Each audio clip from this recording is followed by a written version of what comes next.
Still I keep on this road for myself, waiting for my own time to die.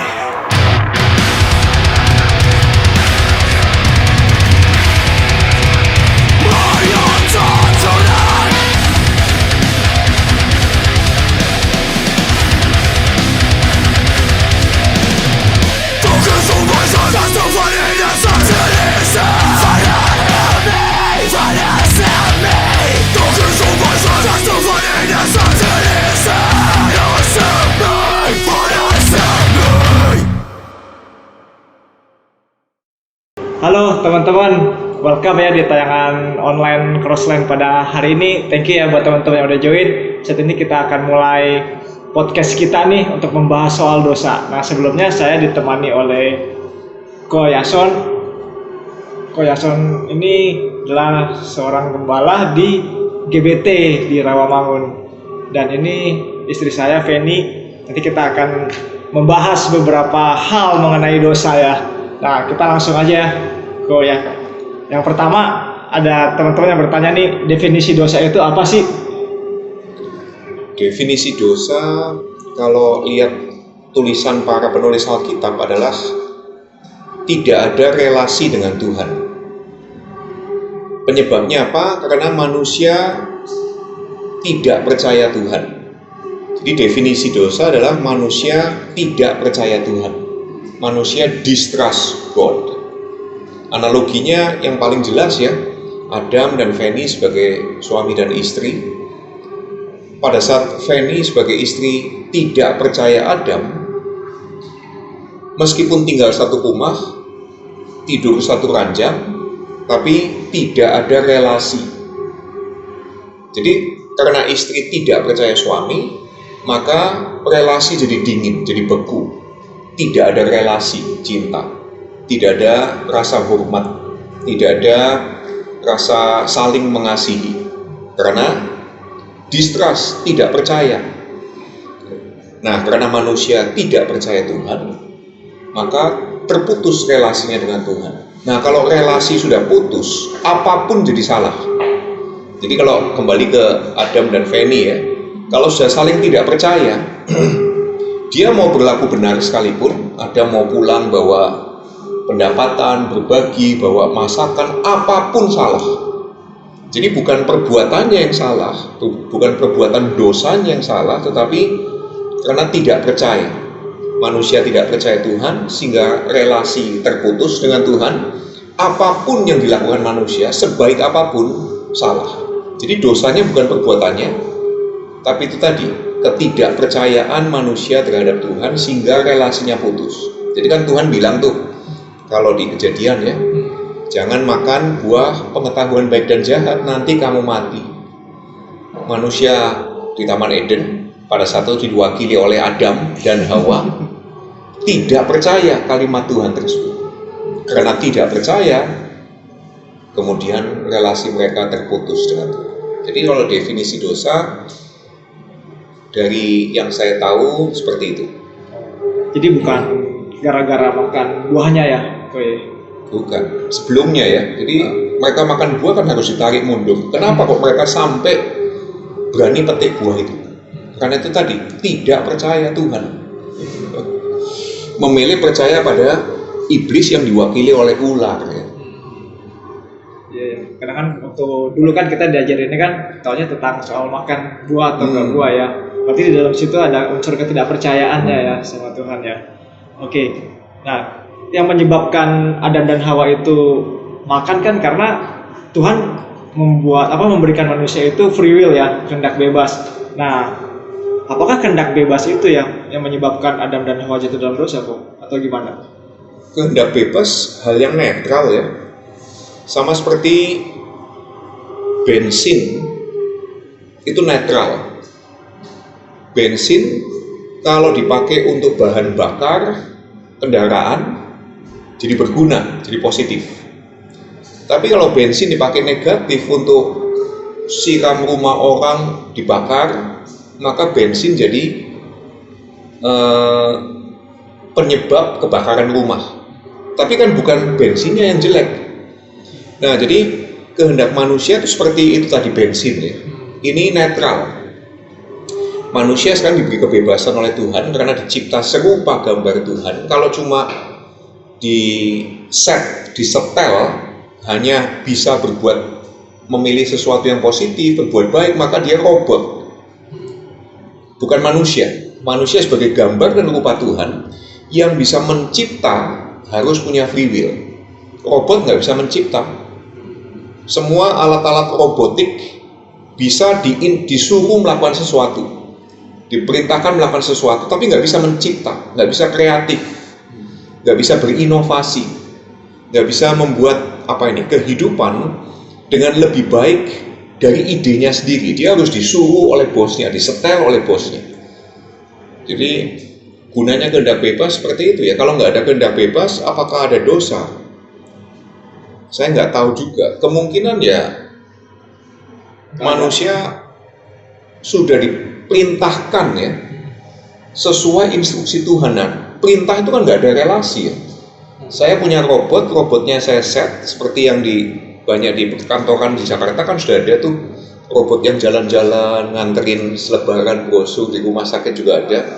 Itu kan sudah diset sesuai dengan perintahnya. Dia nggak perlu percaya kepada yang ngeset. Seperti itu kali ya. Nah, jadi maksudnya gini, Tuhan kan ngasih kehendak bebas. Berarti Tuhan udah ada, apakah kejatuhan manusia ini berarti Tuhan udah tahu dong sebelumnya atau gimana nih kok? Kan dikasih kehendak bebas, terus manusia jatuh ke dalam dosa. Apakah dalam hal ini Tuhan tahu tuh? Karena saya bukan Tuhan, saya nggak tahu. Apa dia tahu apa enggak? Iya, jadi. Tapi kemungkinan tebakan saya adalah begini, karena dia Tuhan, dia tahu semua kemungkinan. Jadi kemungkinan jatuh dalam dosa, kemungkinan tidak percaya dia, kemungkinan pemberontakan dan seterusnya, dia tahu semua kemungkinannya.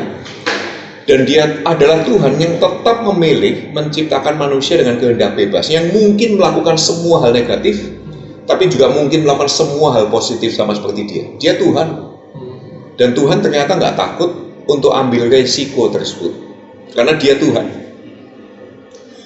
Nah, kalau dari sisi kehendak bebas satu lagi nih kok, berarti kan Tuhan Yesus tuh 100% manusia, 100% Allah. Nah, berarti di dalam pribadi Tuhan Yesus ini ada kemungkinan berbuat dosa kak sebenarnya? Sebagai 100% manusia, kalau dia disebut 100% manusia, ada ya, kejadian berbuat dosa ya. Tapi dia tetap kemungkinan untuk distrust bapaknya di surga. Jadi kan dia diberi misi itu, kalau menurut penulis Alkitab diberi misi untuk menunjukkan betapa besar kasih Tuhan bagi dunia ini. Yang tugas yang harus dilakukan secara spesifik, dia harus mati di atas kayu salib. Kalau dia memilih untuk tidak percaya bapaknya, distrust ya, jadi nggak mau melakukan tugas tersebut, sebagai manusia ya, itu kan definisi dosa ya. Tapi kan penulis Alkitab bilang, sebagai 100% manusia, dia tidak berdosa. Dia tetap mempercayai bapaknya. Nah, itu yang membedakan dengan Adam tadi, dia memilih untuk distrust ya. Satu lagi kok, seandainya Adam dan Hawa nggak jatuh ke dalam dosa, Yesus bakal datang nggak? Nah, lagi-lagi karena saya bukan Yesus, saya nggak tahu sebetulnya jawabannya. Kalau teman-teman yang nanya, bagi yang nanya, saya juga heran sebetulnya ya. Kok kepingin tahu amat ya? Kenapa kok Yesus perlu datang apa enggak? Jadi maunya Tuhan Yesus datang apa enggak gitu ya? Iya. Nah, kalau ditanya mungkin jawaban saya seriusnya seperti ini ya. Karena Allah itu kasih.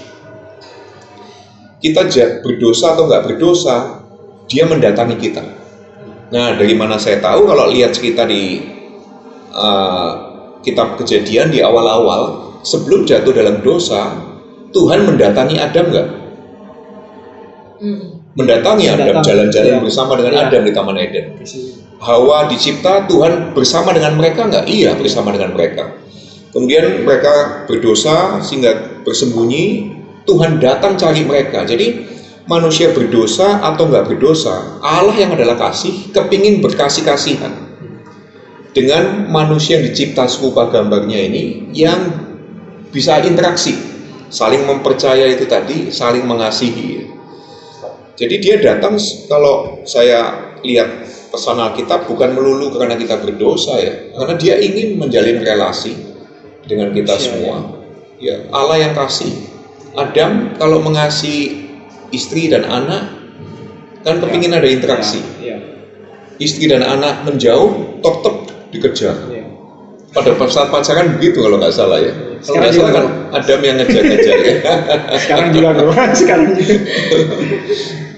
Nah sekarang yang membedakan manusia malaikat ya, kan kita tahu malaikat tuh ada yang memberontak juga sama Tuhan tuh. Nah berarti malaikat juga memiliki free will itu juga itu berarti ya, atau gimana? Saya lagi-lagi ya, ini pertanyaannya, saya bukan malaikat, saya juga nggak tahu seperti apa. Kalau lihat ceritanya lagi ya, kemungkinan ada miripnya, mungkin ada beberapa area yang mirip. Lucifer dikatakan memakai kehendak bebasnya untuk menjadi seperti Tuhan. Kemudian Gabriel diminta oleh Tuhan menyampaikan pesan kepada Maria, kepada Yusuf. Dia memakai kehendak bebasnya untuk mengerjakan apa yang Tuhan kerjakan tersebut. Ada malaikat lagi namanya Mikail ya, diminta oleh Tuhan untuk mendampingi umat pilihan Tuhan, misalnya Israel dalam berperang. Dia mengerjakan hal tersebut. Jadi kemungkinan ya mereka juga punya kehendak bebas, mungkin dalam bentuk yang nggak tahu saya modelnya seperti apa ya. Apakah sama kayak kita ini? Saya nggak tahu. Karena kita bukan malaikat. Saya bukan malaikat. Ini nih kalau ada yang nanya juga nih, masih pada penasaran sih. Jadi Adam dan Hawa itu jatuh dalam dosa itu sebenarnya termasuk rencananya Tuhan ya sih? Saya yakin kok Tuhan pasti punya rencana sebagai Tuhan. Jadi rencananya Tuhan kan sebagai Tuhan yang melihat seluruh kehidupan di alam semesta yang kekal tanpa batas, itu bukan dari titik A sampai titik B. Jadi bukan cuma bilang kalau manusia nggak berdosa nanti begini, kalau manusia berdosa seperti ini. Rencananya Tuhan itu cuma titik A sampai titik B atau bahkan sampai Z. Saya yakin rencana Tuhan itu segala sesuatu dari A sampai Z ada dalam rencana, ada dalam wawasannya Tuhan sebagai Tuhan. Jadi apakah itu rencananya Tuhan ya? Mungkin ya cuma sebagian kecil aja kehidupan manusia yang jatuh dalam dosa ini, kemudian ditebus, dicintai, itu hanya satu titik kecil dari bagian rencana Tuhan yang kekal. Jadi kan Tuhan kekal. Kalau pernah ikut matematika kan, jumlah seberapapun besarnya dibanding kekekalan sama dengan tidak ada nilainya, gak ada artinya. Nah berarti rencana Tuhan bagi kehidupan Adam, bagi kehidupan Feni, bagi kehidupan saya, seberapapun besarnya itu, ternyata di hadapan Tuhan yang kekal gak ada apa-apanya. Jadi kalau ditanya apakah itu rencana Tuhan, saya pikir rencana Tuhan itu terlalu kekal sampai hal seperti ini sebetulnya nggak mengganggu apapun dari dia. Jadi kalau apakah itu rencana Tuhan, nggak tahu juga saya. Saya jawabannya itu rencana Tuhan itu begitu luar biasa kekal, di luar akal pikiran kita. Karena buat kita yang kita maksud ya, rencana itu cuma dari satu titik ke titik yang lainnya. Rencananya Adam dari Jakarta ke Surabaya cuma titik satu, sampai sana selesai, balik lagi paling, begitu balik sudah selesai. Tapi rencana Tuhan kan nggak bisa dibilang seperti itu ya. Ya terbatas ya. Berarti kalau itu kejatuhan Adam dan Hawa, Tuhan pasti udah tahu kali ya, ada ancang-ancang nih manusia kalau nggak taat bakal jatuh dalam dosa. Segala berarti kemungkinannya, dia udah siapkan rencana yang berikutnya. segala kemungkinannya saya kok yakin Tuhan ngerti, bahkan bukan cuma jatuh dalam dosa kemungkinannya. Buat kita kan cuma ada dua opsi, antara taat atau tidak taat. Kemungkinan ada banyak opsi lainnya sebagai Tuhan, dan Tuhan yang lebih tahu. Benar-benar. Termasuk kalau dia menempuh ini ada berapa jalan, kalau dia menempuh yang ini ada berapa jalan. Dia Tuhan, kita cuma tahu dua opsi. Iya, benar-benar. Ada lagi nih kok yang nanya, Ini lumayan nih ekstrim juga. Pindah agama itu dosa gak sih? Pindah agama dosa apa enggak? Iya, kan kadang orang gini, kalau udah pindah keyakinan, berarti di agama tertentunya dianggap berdosa gitu. Ya, betul. Nah, jadi bagaimana tuh? Jadi kalau definisi dosa, kembali ke definisi dosa adalah mempercayai Tuhan. Maka ada orang beragama yang tidak mempercayai Tuhan. Lebih percaya misalnya kepada tokohnya, kepada panutannya, kepada apa ini, pendirinya, gitu kan. Jadi buat saya bukan pindah agamanya ya, tapi apakah seseorang itu mengikut Tuhan Yesus, percaya Tuhan, itu yang menentukan orang itu berdosa atau nggak berdosa. Fokusnya. Jadi apapun agamanya, mau nyoba-nyoba, gitu ya. Kan restoran kita coba, mobil kita coba, dan sebagainya kita coba ya. Dan dulu kan pada saat Tuhan memilih misalnya Abraham, agamanya apa itu? Iya, Babilonia. Iya. Jadi belum punya agama. Atau kalau ada pun agama Mesopotamia. Berarti dari Abraham, Yakub, Ishak sampai ke Abraham, Ishak, Yakub ya, itu belum ada agama itu. Baru keturunan Yakub dari Yusuf mulailah ada bangsa Israel yang berkembang biak di Mesir. Nah saat itu kemungkinan baru tuh liturgi, tata cara agama Yudaisme sebagai bangsa yang dijajah itu mulai dibentuk. Tapi kan dulunya nggak ada agama. Terus kalau misalnya gini ya, kalau pertanyaannya agama mana yang paling benar? Bagi para pembaca kitab, yang mana coba? Kristen atau Yahudi? Nah itu. Terus kalau kita ngomong pengikut Yesus, Yesus agamanya apa? Kristen atau Yudaisme? Yudaisme. Berarti kalau ini perlu ikut yang mana nih? Kristen atau Yudaisme?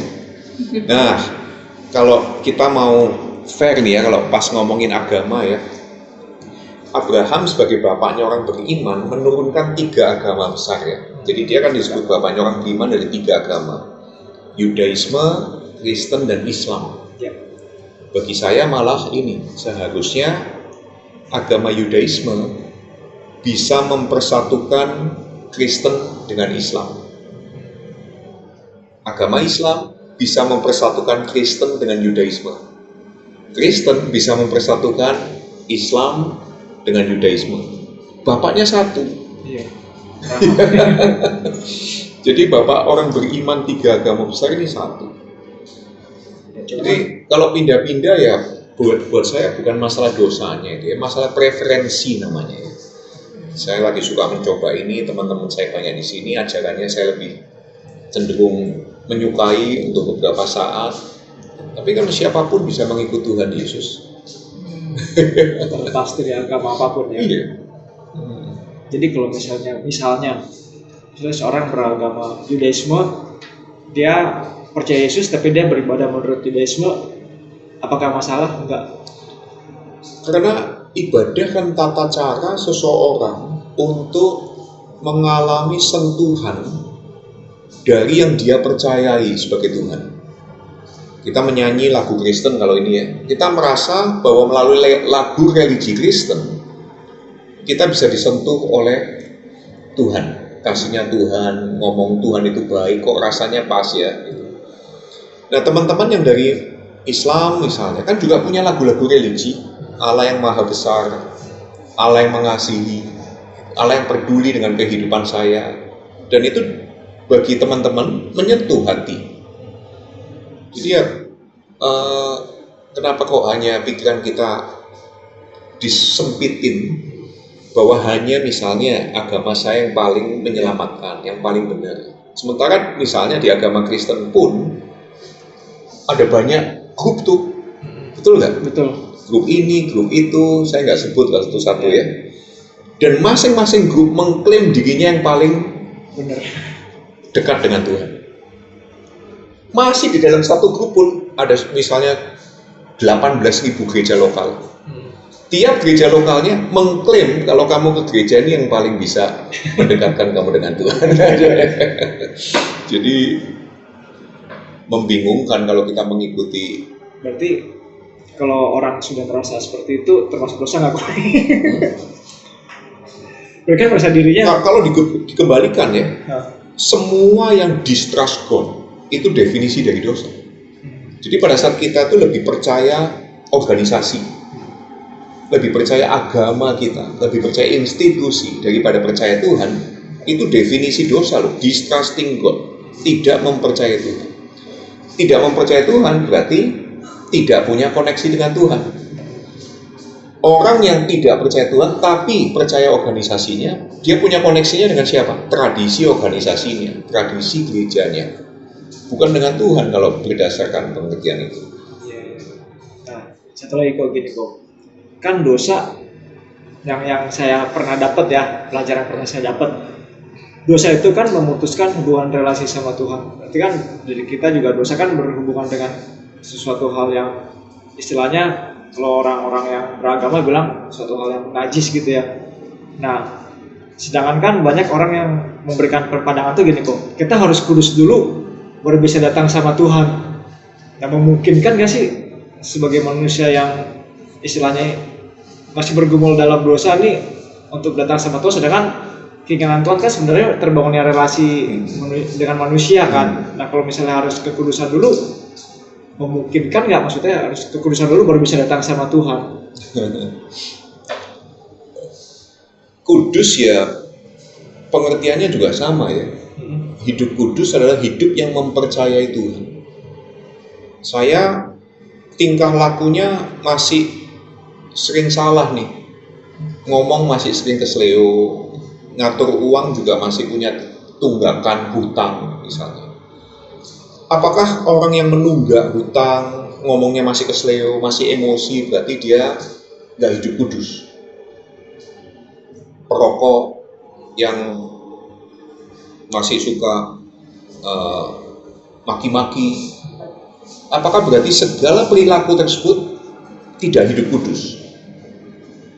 Enggak juga ya. Jadi buat saya yang hidup kudus adalah Allah yang kudus hidup bersama dengan saya. Saya ketularan kudus. Jadi meskipun misalnya orang masih melakukan berbagai macam perilaku seperti itu, kalau Allah yang kudus menyertai kita kudus. Ya. Berarti bukan kita tunggu kudus dulu baru bisa datang sama Tuhan, tapi kita datang Tuhan sama dulu baru kita kudus ya. Kalau kita berusaha hidup kudus dan mampu, kita nggak butuh Tuhan. Justru karena kita nggak mampu nih, kita bergumul pun nggak mampu, Tuhan yang kudus mendekat kepada kita jadi kudus. Jadi begitu kita yang berusaha ya nggak perlu Tuhan. Berarti manusia mah nggak ada yang benar-benar nggak melakukan dosa walaupun sudah pertobatan atau minta pengakuan. Saya kok yakin seperti itu ya, karena kan? area hidup banyak sekali. Di satu area keuangan, yakin kita bilang saya percaya Tuhan dalam keuangan saya kelola dengan sebaik mungkin, saya terima dari Tuhan, saya beri untuk kerajaan Tuhan, saya simpan untuk Tuhan. Apakah pengelolaan kita selalu begitu? Ini baru satu area, soal waktu, soal relasi dengan orang lain, dengan pasangan, dengan orang tua, dengan mertua, dengan menantu. Wah, banyak sekali. Dengan teman ngomongnya saling makan teman gereja, paling suka makan makanan. Nah, pertanyaan saya, itu kan banyak sekali area kehidupan. Ini kita perlu latihan tuh satu-satu untuk mempercayai Tuhan dalam satu aspek hidup itu ya. Iya benar. Berarti nggak ada yang sempurna ya. Berarti kalau misalnya orang yang sudah jatuh ke dalam dosa berulang kali, misalnya di dalam dosa yang sama kehilangan kasih karunia nggak butuh. Kan berarti jatuh nih, kan jatuh definisinya nggak mempercayai Tuhan. Dia berbalik, terus dia jatuh lagi dalam hal yang sama, terus dia berbalik lagi, terus jatuh lagi. Kira-kira kasih karunia Tuhan hilang nggak buat orang itu? Kalau orangnya saya nggak suka, pasti hilang. Jadi kalau yang melakukan itu orang yang kita nggak suka, sudah pasti nggak ada lagi kasih karunia buat dia. Gitu. Tapi kalau yang melakukan orang yang saya suka, wah banyak. Apalagi kalau saya yang melakukan, kasih karunia Tuhan tidak terbatas buat saya. Nah, tapi itu kan ini ya, sebetulnya kasih karunia Tuhan selalu tersedia. Tapi kasih karunia Tuhan ternyata dinikmati oleh orang yang bergumul dengan kesalahan melalui orang lain. Misalnya Feni berbuat kesalahan. Bagaimana Feni bisa menikmati pengampunan kasih karunia dari Tuhan? Kalau suaminya nggak menerima, kalau suaminya nggak mengampuni, bagaimana Adam bisa menikmati kasih karunia Tuhan? Melalui istri ternyata, melalui suami ternyata, melalui orang lain. Jadi buat Tuhannya sih nggak terbatas kuasanya ya. Tapi orang yang di sebelah kita itu tahan apa enggak dengan kesalahan-kesalahan kita.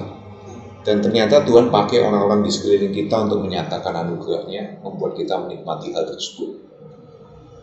Jadi kalau mau diulang-ulang ya silakan aja ya. Tuhan nggak mungkin berhenti. Tapi kan Anda punya suami, punya istri, punya anak, punya orang tua. Mereka tahan nggak? Nah itu ya yang repot. Repot ya. Jadi yang bikin susah siapa kalau kamu ulang-ulang? Nah kamu sudah dikasih kuasa Tuhan kok diulang-ulang terus, membuat keluargamu berantakan, perceraian terjadi dan seterusnya. Contohnya gini kok, saya kasih contoh misalnya kan pribadi saya sendiri ya. Dulu saya terikat banget sama pornografi kok. Susah banget lepasin pornografi kan karena dari kecil kan udah dicekokin sama teman-teman. Itu cowok lihat cewek ya? Ya, normal kan kok ya. Tapi kan satu sisi pasti kan ada rasa tertuduh kok. Tertuduh. Dari niat hati itu sebenarnya pengen banget gitu lepas terbiasa pornografi. Karena kan capek juga dengan rasa tertuduh kan, terbawa terus kan, rasa bersalahnya. Wah, gue udah pelayanan tapi gue masih lihat pornografi gitu. Terus udah minta ampun. Satu sisi, satu titik kan mungkin ada kecenderungan pengen ngeliat lagi gitu karena kan ya kalau saya bilang pornografi itu keinginan saya sendiri gitu dan saya berjuang di situ gitu, bergelut di situ dulu ya, maksudnya jatuh lagi bangun lagi jatuh, tapi dari sisi pribadi saya itu sebenarnya pengen gitu terlepas dari itu gitu. Nah kalau dalam hal kayak gini kasusnya karena kan kebanyakan kalau pihak gereja atau gereja yang kita berdomisili tahu gitu, misalnya kita aktif di situ pelayanan kan pasti kita istilahnya tuh langsung kena scores lah, judge atau apa gitu. Nah, apakah dalam hal ini otomatis orang di sekitar kita tuh menjudge kita kan yang ada kan? Nah, apakah itu kasih karunia Tuhan hilang di situ? Kalau lihat contoh-contoh di kehidupan Tuhan Yesus ya, ada dua model dosa, dosa kerohanian dan dosa duniawi, dosa fisik. Dosa fisik itu yaitu perzinahan, mungkin kecanduan pornografi, nipu, nyuri, bunuh termasuk. Itu dosa fisik, melacur. Tapi kalau dosa kerohanian itu sok rohani, merasa dirinya paling benar, merasa dirinya paling dekat dengan Tuhan. Nah kalau lihat contoh-contoh kehidupan Tuhan Yesus ya, selama dia 3,5 tahun itu diceritakan di Matius, Markus, Lukas, Yohanes. Dari daftar dosa kerohanian dan dosa jasmani, dosa fisik, mana yang dia paling kencang teguhnya? Misalnya, dia ketemu dengan wanita yang berzina, dia kata-katain nggak wanita berzina itu masuk neraka? Tapi terhadap ahli Taurat dan orang Farisi yang sok benar, dia bilang kamu nih kuburan yang dilabur putih-putih, keturunan ular beludak, kamu penghuni neraka. Terhadap orang-orang yang melakukan dosa kerohanian yang Tuhan Yesus kencang sekali. Jadi misalnya kalau di lingkungan gereja ya, memang yang dihakimi selalu yang seperti itu, kecanduan pornografi, yang merokok, yang dan sebagainya, yang maki-maki. Tapi pendeta yang saksi terus bahwa khotbahnya manjur, doanya menyembuhkan orang sakit, kayaknya dia yang paling sakti di seluruh Indonesia, sehingga orang berbondong-bondong minta doanya, dan saksi kemana-mana kalau doanya yang paling didengar Tuhan. Gak ada yang ini. Padahal di hadapan Tuhan, justru kalau lihat orang seperti ini yang penghuni neraka loh. bukan yang ini. Dosa jasmani ya. Iya. Jadi kasih karunia Tuhan, apakah berhenti? Saya nggak ada batasnya kok. Selalu baru setiap saat. Cuma ya gitu, kita pakai apa enggak kasih karunia tersebut ya. Kan seperti internet ya. Internet ada terus loh, nggak pernah hilang nih. Cuma kita pakai enggak kuotanya? Gitu. Jadi selalu ada ya kasih karunia. Karena dari beberapa teman-teman tuh mereka suka merasa nggak layak gitu. Barometernya apa sih? Kadang kan kita rasa tertuduh, kita minta ampun, cuman kan kadang dihantui rasa bersalah ya. Nah barometernya bahwa kita sudah terima pengampunan itu yang membuat kita yakin untuk melangkah bangkit kembali. Caranya gimana itu? Karena teman-teman suka, mereka tuh kadang mereka pengen gitu datang ke gereja untuk beribadah, cuman kadang beberapa kesaksian teman-teman mereka datang bukannya welcome tapi seperti kayak dijudge gitu dengan mungkin penampilan mereka yang masih ya bertato, pakai piercing di mana-mana, dan mungkin yang stylenya mereka apa adanya gitu. Kadang malah dicurigai lah atau apa. Bagi teman-teman yang memang sudah punya keunikan tersendiri ya, yang berbeda dengan kelompok masyarakat, ya saya lihat sih mungkin perlu menemukan memang komunitas yang mirip. Jadi sama-sama penyuka tato, sama-sama penyuka motor, sama-sama rambut gondrong dan sebagainya ya. Nah kalau di lingkungan yang mirip kan saling penerimaan lebih besar. Nah memang sebagai manusia hidup ada yang namanya hukum hidup kewajaran. Jadi sebagai manusia yang wajar, kumpul-kumpul di tempat ramai dengan berbagai macam model orang dari A sampai Z, maka kelompok tertentu ya perlu menyesuaikan dengan kehidupan seperti itu. Jadi misalnya para perokok aja di mall, di tempat mana kan disediakan ruangan khusus, bukan disingkirkan loh. Cuma karena mayoritas orang itu nggak merokok misalnya di mall, di restoran, sehingga kalau mau merokok dipersilakan, ada ruangan khusus tersendiri. Para perokok boleh nggak mingle, berkomunitas dengan mayoritas? Boleh. Cuma pada saat di kereta api, di MRT, kereta layang, di dalam transportasi umum, di dalam pesawat, harus menyesuaikan kewajaran naik pesawat terbang, kewajaran naik kereta api. Dengan ngapain? Ditahan rokoknya, nggak bisa di situ gitu. Karena hukum kewajarannya seperti itu. Jadi bagi saya ya memang kita perlu tahu, orang yang punya keunikan pun perlu tahu, saya menghormati orang lain yang beda sukanya dengan saya. Mereka nggak pakai anting-anting, saya pakai tuju.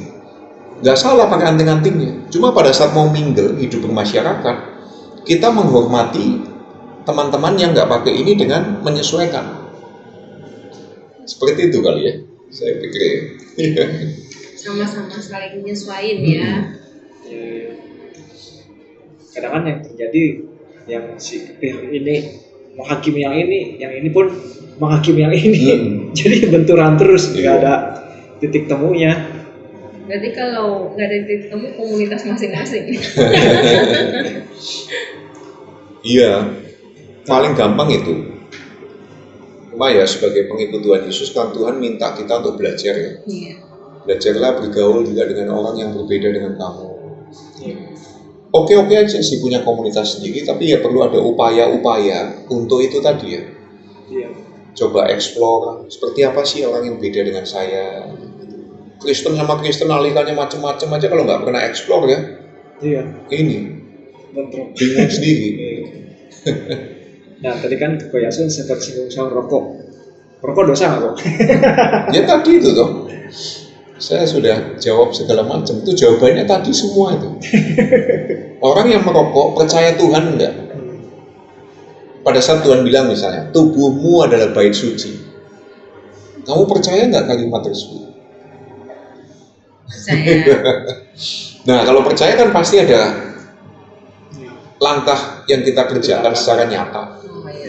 Tapi kalau nggak percaya ya ada juga langkahnya. Jadi dalam segala hal sih kita pertimbangannya itu ya. Begitu saya nggak mempercayai Tuhan, nah itu definisi dosa itu. Berarti saat itu relasi saya terputus dengan Tuhan. Jadi bukan pokoknya atau bukan kecanduannya, tetapi masalah itunya, trust God atau distrust God. Ada juga nih yang nanya, kalau manusia jatuh dalam dosa kan ditebus, tapi waktu yang Lucifer jatuh dalam dosa, kenapa nggak ditebus? Apa bedanya sih gitu? Nanti kalau ketemu Tuhan ya bisa tanya. Lagi saya bukan Tuhan, saya juga nggak tahu bedanya manusia dengan malaikat. Kemungkinan besar ya untuk manusia Tuhan juga punya cara bergaulnya sendiri. Untuk malaikat dia juga punya cara bergaulnya sendiri yang kita belum tahu nih, belum dikasih tahu. Jadi untuk hal tersebut ya nggak tahu. Terserah Tuhan. Jadi pertanyaannya suka sekali melihat dunianya malaikat, dunianya setan-setan. Padahal hidupnya masih di dunia. Oke. Dari Fanny ada lagi nggak? Udah sih itu. Cukup ya. Saya sih cukup juga ya. Jadi intinya kepercayaan kita sama Tuhan ya. Di saat kita yang nggak benar kepercayaan lagi sama Tuhan, itu sudah disebut apa maksudnya? Kategori berdosa yang luar biasa mungkin terakhir ya, sebelum saya bisa percaya Tuhan, ternyata Tuhan yang lebih dulu percaya kepada saya. Jadi kenapa kok Tuhan menciptakan manusia?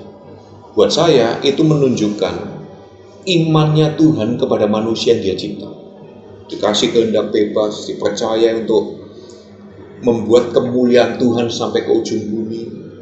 Kok bisa Tuhan percaya pada manusia ya? Sama seperti kok bisa saya dipercaya sama ayah saya ya? Nah kalau saya ingat saya begitu dipercaya ayah saya, itu kan sangat menyentuh hati itu, dipercaya orang itu menyentuh hati. Apa respon paling proper, paling pas atas kepercayaan orang? Saya percaya balik apa yang dia percaya kepada saya. Ya. Jadi Tuhan lebih dulu ya yang memberikan kepercayaan itu melalui kehendak bebas atau memberikan apa ya, dan kita meresponinya dengan mempercayai Tuhan kembali. Jadi kalau saya renungkan sih memang sebenarnya dalam banget ya kasih Tuhan buat setiap kita ya Pak ya. Iya. Oke.